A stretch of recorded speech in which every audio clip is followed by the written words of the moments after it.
La récente désignation de Kade Kubadodja comme entraîneur intérimaire des éperviers par la Fédération togolaise de football, FTF, suscite des interrogations. Gilbert Alba, directeur de communication au ministère des Sports et des Loisirs, a apporté des clarifications sur cette décision. Nibombé Daré a proposé des conditions que le ministère a négociées. Il aurait perçu un salaire de 12 millions de FCFA pour lui-même et 14 millions pour son staff, totalisant ainsi 26 millions de FCFA. En outre, il bénéficierait d'avantages liés au logement, aux billets d'avion, et à la communication, a expliqué Gilbert Alba à Togo Foot.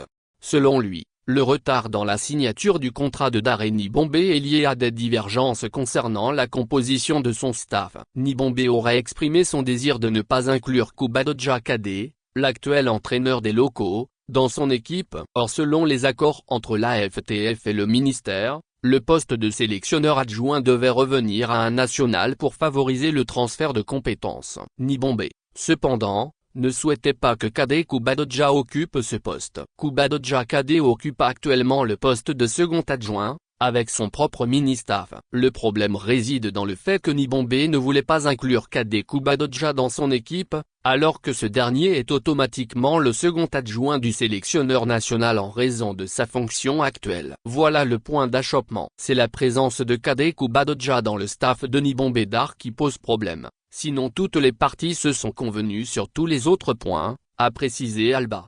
En résumé, bien que les négociations sur les autres aspects du contrat aient été conclues, le désaccord sur la présence de Kade Kubadodja a constitué un obstacle majeur, conduisant à la décision de nommer Kubadodja comme entraîneur intérimaire.